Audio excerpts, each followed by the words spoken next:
Literacy വേൾഡിലേക്ക് ഏവർക്കും സ്വാഗതം. ഇന്ന് ജൂൺ 19. കേരളത്തിലെ ഗ്രന്ഥശാല പ്രസ്ഥാനത്തിന്റെയും സാക്ഷരതാ പ്രസ്ഥാനത്തിന്റെയും കാൻഫെഡിന്റെയും സ്റ്റേറ്റ് റിസോഴ്സ് സെന്ററിന്റെയും അമരക്കാരനായിരുന്ന PN പണിക്കരുടെ ഓർമ്മദിനം. 1909 മാർച്ച് 1 ആലപ്പുഴ ജില്ലയിലെ നീലംപേരൂരിൽ പുതുവയിൽ ഗോവിന്ദപിള്ളയുടെയും ജാനകിയമ്മയുടെയും മകനായി പുതുവയിൽ നാരായണപ്പണിക്കർ എന്ന PN പണിക്കർ പൂജാതനായി. അധ്യാപകനായി ഔദ്യോഗിക ജീവിതം ആരംഭിച്ച PN പണിക്കർ വായിച്ചു വളരുക, ചിന്തിച്ച് വിവേകം നേടുക എന്ന സന്ദേശവുമായി കേരളത്തിലെ ഗ്രാമങ്ങൾ തോറും സഞ്ചരിച്ച് ആപാലവൃത്തം ജനങ്ങളെ വായനയുടെയും അറിവിന്റെയും സ്നേഹത്തിന്റെയും നന്മയുടെയും പാതയിലേക്ക് കൂട്ടിക്കൊണ്ടുവന്നു. പട്ടിണിയായ മനുഷ്യ, നീ പുസ്തകം കയ്യിൽ എടുത്തോളൂ, പുത്തനൊരായുധമാണ് നിനക്കതെന്ന മഹത് വചനത്തിന്റെ പ്രചാരകനായിരുന്ന PN പണിക്കർ 1995 ജൂൺ 19 നമ്മോട് വിടവാങ്ങി. PN പണിക്കരുടെ ജന്മദിനമായ ജൂൺ 19 1996 മുതൽ വായനാ ദിനമായി ആചരിച്ചു വരുന്നു.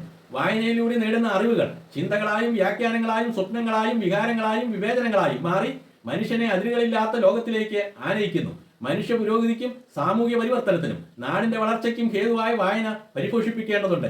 എന്ത് വായിക്കണം, എങ്ങനെ വായിക്കണം, എപ്പോൾ വായിക്കണം എന്നത് വ്യക്തിയുടെ അഭിരുചിയും സാഹചര്യവും ടെക്നോളജിയുടെ വികാസവും അനുസരിച്ച് മാറിക്കൊണ്ടിരിക്കും. വായനയിലൂടെ നേടുന്ന വെളിച്ചം കൈമുതലായി കാലഘട്ടത്തിന്റെ വെല്ലുവിളികളെ അതിജീവിച്ച് ഒരു നവലോക സൃഷ്ടിക്കായി അണിചേരാമെന്ന് ഈ വായനാ ദിനത്തിൽ നമുക്ക് പ്രതിജ്ഞ ചെയ്യാം.